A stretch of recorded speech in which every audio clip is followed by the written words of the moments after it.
Hi guys, you are watching pharmacy थे official YouTube channel. I am pharmacy थे। अब आप देख रहे हैं जी physical pharmacy lecture series for second semester of doctor of pharmacy के लिए जी हम पढ़ रहे थे डिस्पर्स सिस्टम, जिसमें आज लेक्चर नंबर 7 पढ़ने जा रहे हैं। Suspension type, method of preparation, properties, type of suspending agent, stability concern और फार्मास्यूटिकल एप्लीकेशन। ये सारी जो है हम सस्पेंशन के अंडर इन हेडिंग्स को जरा गौर से देखेंगे। तो लेक्चर नंबर 7 आए स्टार्ट करते हैं। ये एक छोटा सा क्लिप मैं आपके साथ शेयर कर रहा हूँ, जो कि इस पूरी को मैंने कितने लेक्चर्स के अंदर डिवाइड किया है। ये आपका सिलेबस टोटल कितना है? टोटल 6 चैप्टर्स हैं और 33 लेक्चर्स के अंदर इनको डिवाइड किया गया है। एग्जैक्ट यूट्यूब के टाइटल्स आपके सामने मैंने दे दिए हैं। जो भी आपको चाहिए ये टाइटल लें, आगे लिखें बाय फार्मेसी तैयब ऑफिशियल, वो टॉपिक आपके सामने खुल के आ जाएगा जी। तो उम्मीद है अभी तक आपने चैनल सब्सक्राइब कर लिया होगा। वीडियो को लाइक जरूर किया करें और प्यारा सा कमेंट भी एक करना है आपने, और इसको शेयर जरूर करना है अपने क्लास फेलोज के साथ। वो चाहे आपका ऑफिशियल व्हाट्सएप ग्रुप है या अनऑफिशियल व्हाट्सएप ग्रुप है, कहीं भी आप इसको जो है वो शेयर लाजमी करना है अपने क्लास फेलोज के साथ, अपने लाजमी शेयर करना है जी। आए हम बगैर देरी के साथ स्टार्ट करते हैं जी लर्निंग ऑब्जेक्टिव। इस लेक्चर को पढ़ने के बाद आप किस काबिल हो जाएंगे? आप सस्पेंशन की डेफिनेशन बता सकते हैं, आप सस्पेंशन को एक्सप्लेन कर सकते हैं अपने लफ्जों के अंदर, फिर क्लासिफाई कर सकते हैं कि कितनी तरह की सस्पेंशन होती हैं, फिर मेथड ऑफ प्रिपरेशन के बारे में देखेंगे, इंपॉर्टेंस प्रॉपर्टीज ऑफ सस्पेंशन के बारे में देखेंगे, क्लासिफाई सस्पेंडिंग एजेंट को क्लासिफाई करेंगे और उनकी मिसालें भी कुछ आपको दूंगा जो आपको ज़बानी याद होनी चाहिए। Stability problem and their control जो है उनको अंडरस्टैंड करना जरूरी है, और फार्मास्यूटिकल एप्लीकेशन ऑफ सस्पेंशन के बारे में एंड पे मैं अपना जो है इस पे चर्चा जरूर करूंगा। आपको पता हर टॉपिक के साथ मैं आपको फार्मास्यूटिकल एप्लीकेशन की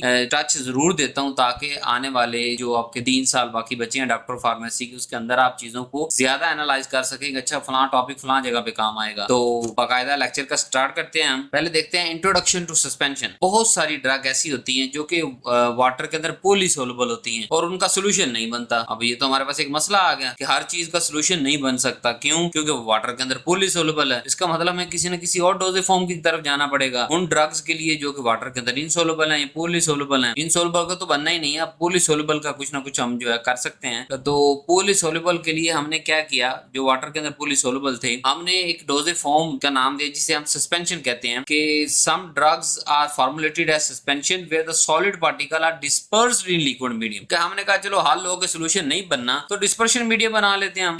जो सॉलिड पार्टिकल्स हैं, पाउडर्स हैं, उनको सॉलिड पार्टिकल्स को डिस्पर्स करते हैं, यानी एज ए डिस्पर्स फेज, और लिक्विड मीडियम यानी डिस्पर्शन मीडियम के अंदर उसको डिस्पर्स करते हैं। तो ऐसी फॉर्मुलेशन को हम क्या कहते हैं? सस्पेंशन कहते हैं। तो सस्पेंशन के अंदर 2 फेसेस होंगी, एक डिस्पर्स फेस होगी और एक जो है वो डिस्पर्शन मीडियम होगा। जैसे हम पिछले लेक्चर के अंदर इमल्शन के अंदर पढ़ के आ चुके हैं। इमल्शन और सस्पेंशन के दौरान एक बुनियादी फर्क समझ लें। सिमिलरिटी बुनियादी क्या है? दोनों डिस्पर्स सिस्टम है, दोनों के अंदर 2 फेस है, एक डिस्पर्स फेस एक कंटीन्यूअस फेस। बट डिफरेंस क्या है कि इमल्शन के अंदर 2 लिक्विड थे, 2 इमिसिबल लिक्विड आपस के अंदर उसको जो है डिस्पर्स और डिस्पर्शन के फिनोमेना के अंडर आए। बट के सस्पेंशन के अंदर ऐसा नहीं है। सस्पेंशन के अंदर 2 लिक्विड नहीं है, सस्पेंशन के अंदर एक सॉलिड पार्टिकल्स है हमारे पास जो ड्रग की शक्ल है, और दूसरा लिक्विड मीडियम है जिसके अंदर डिस्पर्स हो। अब हमारे पास मिसाल क्या है? एंटीएसिड सारे के सारे सस्पेंशन तकरीबन सस्पेंशन होते हैं, एंटीबायोटिक सस्पेंशन आती हैं, टॉपिकल सस्पेंशन आते हैं। तो आए इनकी प्रॉपर डेफिनेशन देखते हैं। सस्पेंशन क्या होता है जी? हेट्रोजीनियस बाइफेसिक सिस्टम, यानी 2 फेस पे मुश्तमिल है और होमोजीनियस नहीं, यानी सोल्यूशन नहीं बना।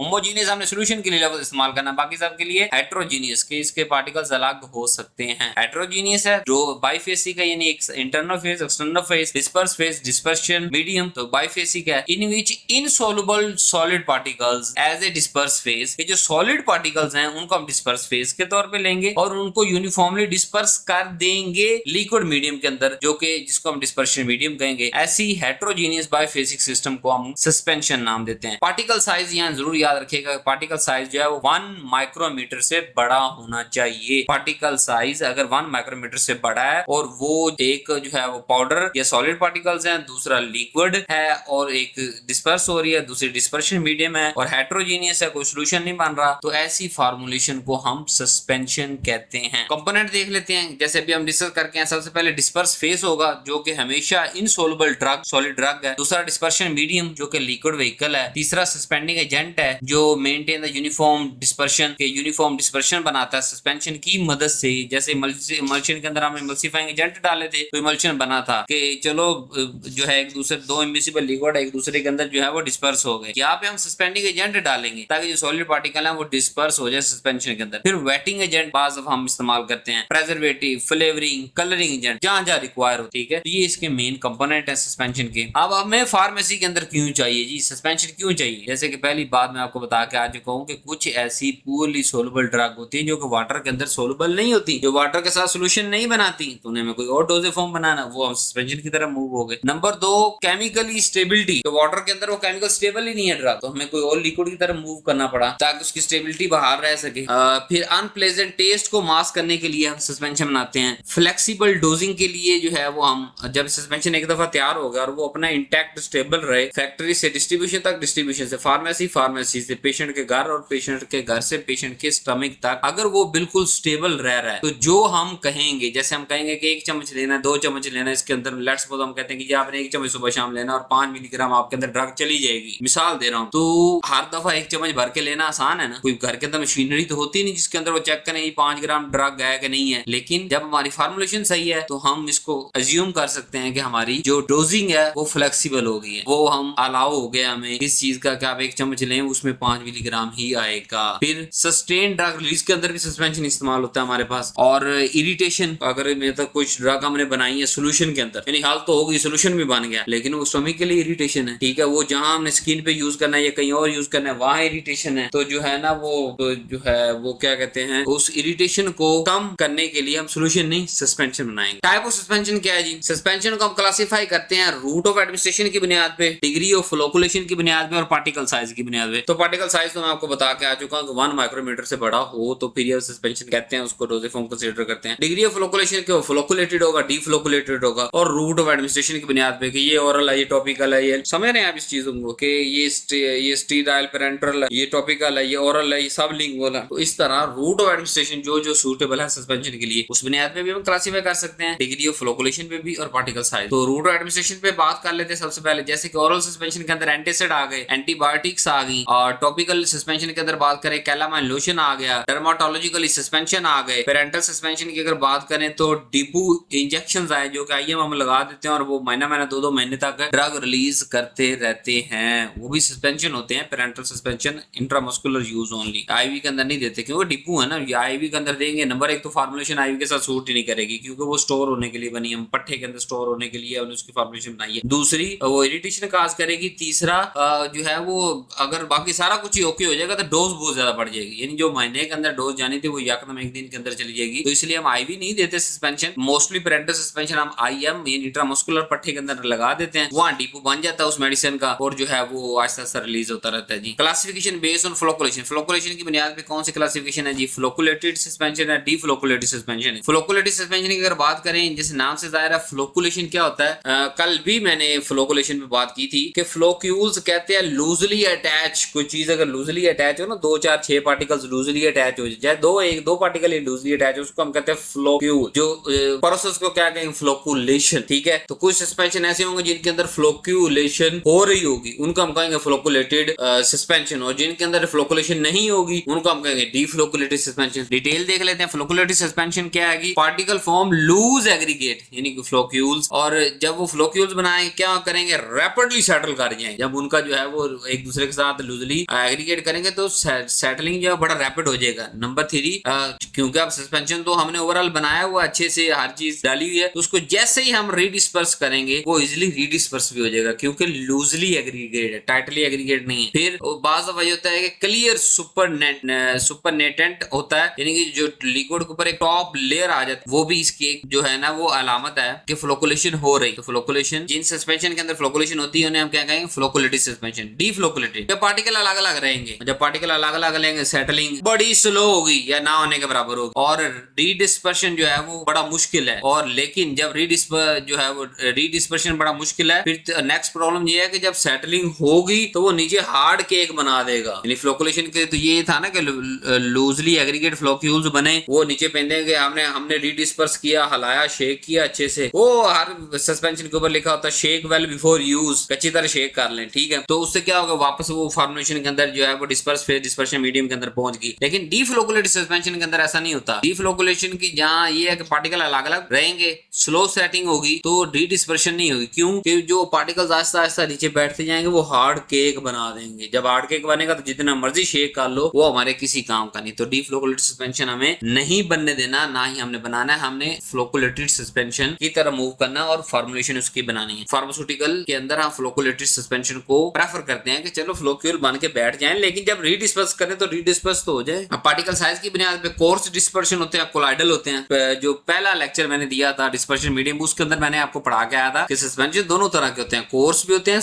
और कोलाइडल भी होते हैं। देखें यहाँ पे मैंने पार्टिकल साइज भी आपको मेंशन कर दिया कि कोर्स सस्पेंशन ऐसे जिनका पार्टिकल साइज 10 माइक्रोमीटर से बड़ा है, जो पाउडर अंदर एज ए डिस्पर्स फेज के अंदर है, उसका अगर पार्टिकल साइज 10 माइक्रोमीटर से बड़ा है तो क्या होगा, कोर्स जो है वो इसको हम सस्पेंशन क्लासिफाई करेंगे और ये ओरल और टॉपिकल यूज के अंदर जो यूज होगी। कोलाइडल सस्पेंशन की अगर बात करें तो पार्टिकल साइज जो है वो 1 से 1000 नैनोमीटर के दरमियान होगा और स्टेबलाइजर्स जो है वो रिक्वायर होंगे कोलाइडल सस्पेंशन बनाने के लिए। तो ये दो तरह के जो है वो हमारे पास सस्पेंशन है, कोर्स और कोलाइडल। इसकी रेंज आपको याद होनी चाहिए। अगर 1 से 1000 नैनोमीटर के दरमियान पार्टिकल साइज है उसको हम कोलाइडल सस्पेंशन कह देंगे, और अगर वो 10 माइक्रोमीटर से बड़ा पार्टिकल साइज है उसे कोर्स सस्पेंशन हम कहेंगे। और कोर्स ओरल और टॉपिकल के अंदर यूज होता है और कोलाइडल के लिए एक्स्ट्रा स्टेबलाइजर्स हमें चाहिए। ये हमारे पास क्लासिफिकेशन खत्म होगी। आगे हम मेथड की तरफ चलते हैं। मेथड कितनी तरह के हैं? दो तरह के जी, डिस्पर्शन मीडियम और प्रेसिपिटेशन मीडियम, जिनकी बुनियाद पे हम सस्पेंशन को बनाते हैं। वन बाय वन डिस्कस करते हैं। डिस्पर्शन मीडियम का क्या मतलब है कि solid particle directly dispersed into dispersion medium, कि हम कोई ना कोई ऐसे काम करेंगे, ऐसे स्टेप ऑफ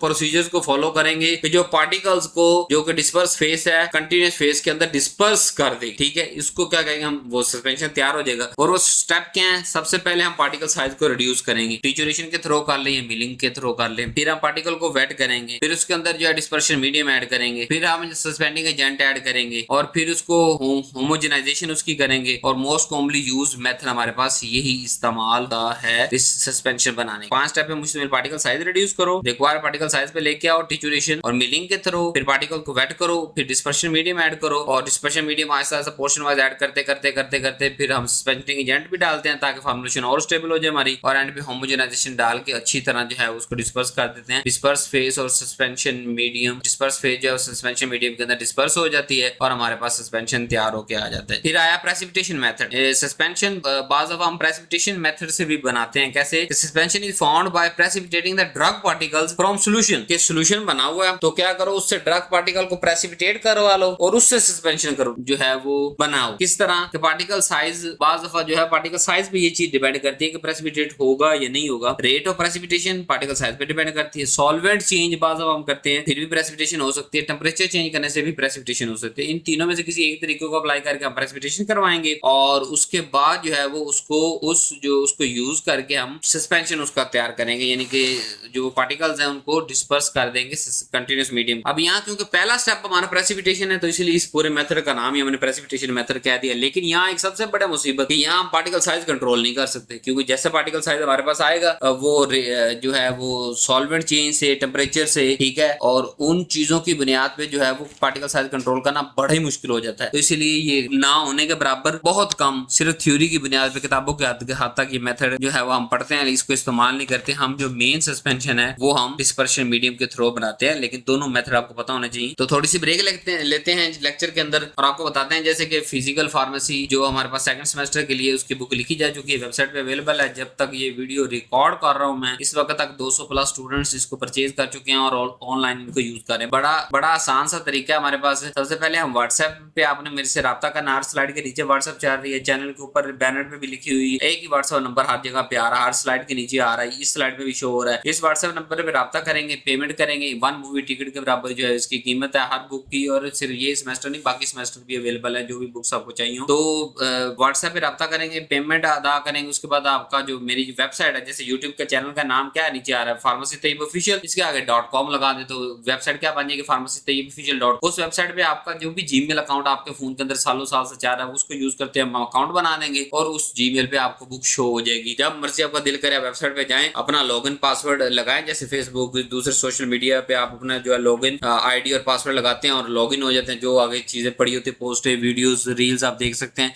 इसी तरह जब आपका एक दफा वेबसाइट पे अकाउंट बन जाएगा, जो बुक आपने परचेज की होगी वो आपको शो होती चली जाएगी और उसको आप चाहे गार्डन के अंदर है, चाहे किचन के अंदर है, चाहे आप कहीं सफर कर रहे हैं गाड़ी के अंदर है, तो आप बुक को यूज कर सकते हैं। क्यों ये इस तरफ जाने का मकसद सिर्फ यही था कि मोबाइल आपके पास ऑलरेडी मौजूद है, डाटा पैकेज हर बंदे के पास ऑलरेडी मौजूद होता है। तो एक तो प्राइस नॉमिनल होगी, कहाँ 2500 कहाँ 500 रुपया, और दूसरा प्रिंटिंग के सारे खपत से और एक हफ्ते की जो डिलीवरी प्रोसेस है उस सारी चीजों से हम बच गए। और फिर मेरे लिए अपडेट करना भी बड़ा आसान होता है कि जैसे ही इसका कोई न्यू वर्जन आएगा 6 माह के बाद इस बुक का या साल के बाद इसको रिवाइज करूंगा तो आपको वहां पे न्यू वर्जन ही शो हो रहा होगा। एक वन टाइम आपने परचेज करनी है और जितने न्यू वर्जन आते जाएंगे आपको उस वेबसाइट पे शो होते जाएंगे फ्री ऑफ कॉस्ट। तो लेक्चर दोबारा कंटिन्यू करते हैं जी। प्रॉपर्टीज ऑफ सस्पेंशन या गुड प्रॉपर्टीज सस्पेंशन। मैंने आपको कहा इमल्शन और सस्पेंशन में दो चीजों का तो सवाल आपको मस्ट दोनों में से एक चीज पूछनी। What are the important properties of good suspension या इमल्शन। तो इमल्शन की हमने कल बात कर ली, आज सस्पेंशन की बात करते हैं। एक आइडियल फार्मास्यूटिकल सस्पेंशन क्या होता है? जिसके अंदर यूनिफॉर्म पार्टिकल साइज डिस्ट्रीब्यूशन हो, सेटल्ड स्लोली करे,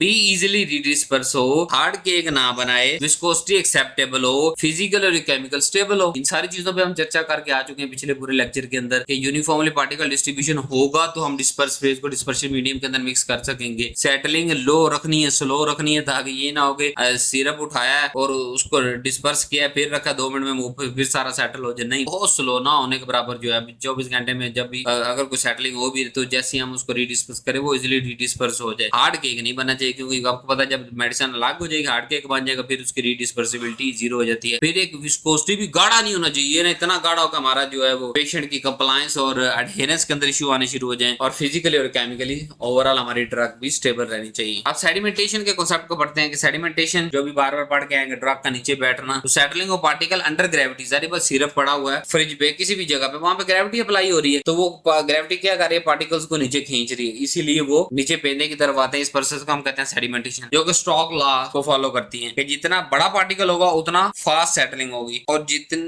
इसलिए हमें पार्टिकल साइज कम से कम छोटे से छोटा एक खास स्पेसिफिक हर जो फॉर्मुलेशन बनाएंगे उसका पार्टिकल साइज हमने ऑफिशियल बुक जो कंपेंडियाज हैं उसके अंदर दिया हुआ उससे ज्यादा कम नहीं रखना। नंबर 1 ताकि सेटलिंग फास्ट ना हो, बड़ी स्लो सेटलिंग हो। नंबर 2 हायर विस्कोसिटी के सोल्यूशन की निस्बत इसकी विस्कोसिटी कुछ ज्यादा होगी ताकि सेटलिंग को हम स्लो डाउन कर सकें। ये दोनों सेडिमेंटेशन के अंदर आपने प्रॉपर्टीज को याद रखना है। रीडिस्पर्सिबिलिटी जो बार बार मैं आपको बता रहा हूँ कि रीडिस्पर्सिबिलिटी ये होता है कि जो नीचे बैठ गए हैं सेडिमेंटेड पार्टिकल्स उनको जैसे ही हम शेक करें पर लेबल लगाओ शेक वेल बिफोर यूज, हमने शेक किया वो रीडिस्पर्स हो जाए, ऐसी प्रॉपर्टी को रीडिस्पर्सिबिलिटी कहते हैं हम। और जितना पुअरली रीडिस्पर्स होगा उतना केकिंग बनने का चांस बढ़ता चला जाएगा। तो जो कि हमारे पास एक आइडियल या गुड कैरेक्टरिस्टिक सस्पेंशन के लिए नहीं है, हार्ड केक नहीं बनना चाहिए, रीडिस्पर्सिबिलिटी होनी चाहिए हर सस्पेंशन की। विस्कोसिटी रोल बड़ा विस्कोसिटी का ही है, जैसे मैंने आपको कहा था हाई विस्कोसिटी होगी तो सेटलिंग बड़ी लो होगी और अगर वेरी हाई विस्कोसिटी हो जाएगी तो फिर तो डिफिकल्ट, चम्मच के ऊपर डालना औखा हो जाएगा। तो हर पैरामीटर को हमने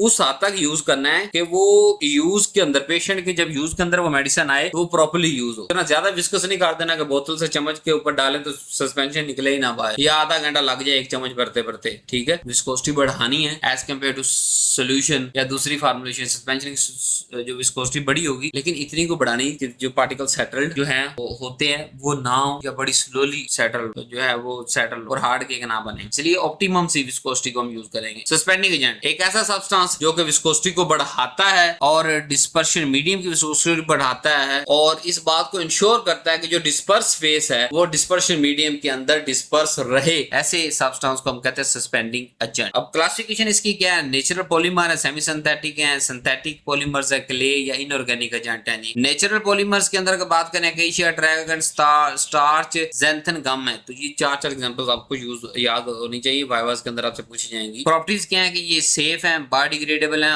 और माइक्रोबियल अटैक इसमें हो सकता है। सेमी सिंथेटिक तो अगर माइक्रोबियल अटैक हो सकता है तो हम प्रेजर्वेटिव डाल देंगे। अगर हम ये सस्पेंडिंग एजेंट यूज कर रहे हैं प्रेजर्वेटिव साथ में डाल देंगे। सेमी सिंथेटिक सस्पेंडिंग एजेंट की अगर बात करें तो methyl cellulose, sodium carboxy methyl cellulose, hydroxy propyl methyl cellulose widely use in pharmaceutical suspension के अंदर यूज होते हैं। सिंथेटिक सस्पेंडिंग एजेंट की अगर बात करें पॉलीविनाइल अल्कोहल है, कार्बोपोल है, स्टेबल है, इफेक्टिव है, रिप्रोड्यूसिबिलिटी जो है वो इसकी होती है हमारे पास। नेक्स्ट क्ले है जो कि इनऑर्गेनिक सस्पेंडिंग एजेंट है हमारे पास। बेंटोनाइट है, वीगम है, मैग्नीशियम एल्यूमिनियम सिट्रेट है। ये 3 एग्जांपल आपने इसकी याद रख लिए, भी एक suspending agent inorganic suspending agent use होता है और it show the thixotropic behaviour. वैसे तो अगले हम जो है वो लेक्चर आगे जो नेक्स्ट डिस्पर्स सिस्टम के बाद आ रहा है वो सारा यही फ्लूइड बिहेवियर को एक्सप्लेन करेगा, लेकिन थोड़ा सा आपको बता देता हूं थिक्सोट्रोपिक बिहेवियर क्या होता है। क्या fluid that get thinner and less viscous when you shake. जैसे हम उसको शेक करें तो वो क्या करे कि वो पतला हो जाए और विस्कोसिटी उसकी कम हो जाए, चाहे उसमें हम फोर्स लगा रहे हैं या उसको स्टिर कर रहे हैं या उसको शेक कर रहे हैं, तीनों की मौजूदगी के अंदर शेकिंग करें, स्टिर करें या फोर्स अप्लाई करें। तो क्ले जो है वो ये प्रॉपर्टी थिक्सोट्रोपिक प्रॉपर्टी शो करता है, इसीलिए इसको सस्पेंडिंग एजेंट के तौर पे हम डालते हैं कि जैसे ही हम सस्पेंशन को रीडिस्पर्स करें तो फ्लूइड थोड़ा सा जो है वो पतला और लेस विस्कस हो जाए ताकि ड्रग दोबारा रीडिस्पर्स हो और सस्पेंशन हमारा अच्छा हो। स्टेबिलिटी की बात करते हैं कि एबिलिटी ऑफ जो सस्पेंशन है to maintain second, uniform dispersion during storage. Storage के दौरान स्टेबल रहनी चाहिए सस्पेंशन जो हमारा पास है ओवरऑल। फैक्ट्री से लेकर डिस्ट्रीब्यूशन से फार्मेसी से पेशेंट के घर और घर से यूज तक फिजिकली अनस्टेबल सिस्टम नहीं होना चाहिए, केमिकली अनस्टेबल सिस्टम नहीं होना चाहिए। ड्यूरिंग स्टोरेज 2 साल की एक्सपायरी 3 साल की एक्सपायरी है, उसके अंदर यूनिफॉर्म डिस्पर्शन मेंटेन रहनी चाहिए। इसको हम कहते हैं स्टेबिलिटी ऑफ सस्पेंशन। इसके अंदर हमारा प्रॉब्लम क्या आते हैं, पढ़ के आ चुके हैं हम, दोबारा बता देता हूँ। नंबर 1 सेडिमेंटेशन प्रॉब्लम है जिसको हम कंट्रोल करते हैं। केकिंग एक प्रॉब्लम है जिसको हम कंट्रोल करते हैं। फ्लोकुलेशन या डीफ्लोकुलेशन एक प्रॉब्लम है, उसको हम कंट्रोल करते हैं, यानी डीफ्लोकुलेशन नहीं होने देते या डीफ्लोकुलेटेड सस्पेंशन नहीं बनाते हम। क्रिस्टल ग्रोथ हो जाती है सम टाइम, तो उसको भी क्रिस्टल ग्रोथ को भी हमने नहीं होने देना। जब पार्टिकल साइज बढ़ जाएगा, एक खास रेंज से ज्यादा चला जाएगा, फिर भी हमारे सारे इशू प्रॉब्लम जो है वो राइज हो जाएंगे। इन प्रॉब्लम्स को हम अवॉइड करते हैं। जैसे केकिंग की अगर बात करें, केकिंग मैंने आपको क्या होता है कि सस्पेंशन हमने रखा और जो उसके सॉलिड पार्टिकल डिस्पर्स थे वो नीचे पेंदे के अंदर बैठ जाए। जब वो वहां जाके हार्ड कंपैक्ट सेडिमेंट जो है वो बना लेंगे अपनी, तो वो दोबारा रीडिस्पर्स नहीं हो सकते।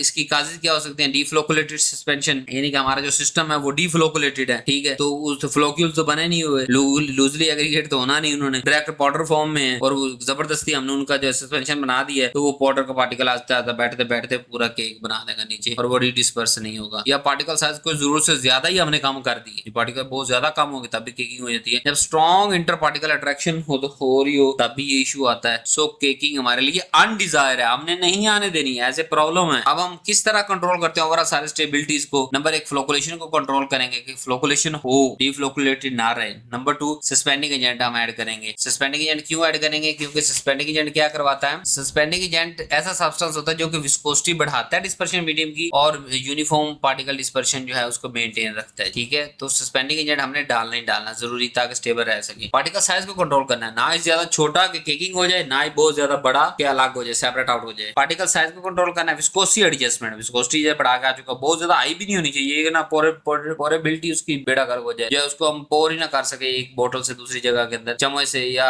जो है उसको निकलने में जो है हमें इशू आए, तो विस्कोसिटी देनी है लेकिन मुनासिब। फिर वेटिंग एजेंट यूज करते हैं हम, ताकि पाउडर को पहले जो सॉलिड पार्टिकल पाउडर है जो जैसे डिस्पर्स फेस के तौर पे हम इस्तेमाल कर रहे हैं, उसको पहले वेट करेंगे, फिर ही उसके अंदर हम डिस्पर्शन मीडियम डालेंगे और फिर उसको आस्ता आस्ता जो है वो डिस्पर्शन मीडियम को कंप्लीट कर। प्रॉपर स्टोरेज कंडीशन होना जरूरी है जी। अब लास्ट में अपना तड़का लगाता हूँ फार्मास्यूटिकल एप्लीकेशन। ओरल सस्पेंशन की बात करें, सबसे पहले ओरल सस्पेंशन है जो एंटीएसिड, एंटीबायोटिक और ड्रग अनस्टेबल सॉल्यूशन के अंदर जो अनस्टेबल उनको हम ओरल सस्पेंशन बना लेते हैं। इसके अंदर बड़ी फ्लेक्सिबिलिटी डोजिंग हमें मिल जाती है कि 1 चम्मच लेना, 1.5 चम्मच, 2 चम्मच, उतना ही मरीज ने लेना होता है जी। टॉपिकल सस्पेंशन के हम जो स्किन पे अप्लाई करते हैं, ये होते हैं dermatological preparation, calamine lotion and teaching formulation, provide soothing and cooling effect जो है हमें प्रोवाइड करते हैं जी। पेरेंटल सस्पेंशन की अगर बात करें तो ये डिपू इंजेक्शन होते हैं, सस्टेन ड्रग रिलीज करते हैं और must be sterile, stable and safe होने चाहिए। ओवरऑल एडवांटेज क्या है सस्पेंशन के हमारे पास, ये सस्पेंशन सूटेबल है बहुत सारे इनसॉल्युबल ड्रग्स के लिए, बेटर केमिकल स्टेबिलिटी शो करता है, टेस्ट मास्क करता है, सस्टेन एक्शन जो है पॉसिबल बनाता है, सस्टेन रिलीज कुछ हम सस्पेंशन की वजह से भी बनाते हैं। लिमिटेशन कमियां क्या है कि फिजिकली इंस्टेबिलिटी का इशू बहुत ज्यादा आता है इसके अंदर। डोज नॉन यूनिफॉर्मिटी आती है अगर हम शेक नहीं करेंगे, शेक वेल बिफोर यूज ऊपर एक्सिलरी लेबल लगा होना जरूरी है, बल्कि डोजे फॉर्म और जो है वो फार्मुलेशन कम्प्लेक्सिटी जो है सम टाइम हो जाती है, कितनी चीजें हम डालते हैं कि वो कम्प्लेक्सिटी की तरफ जाता है और फिर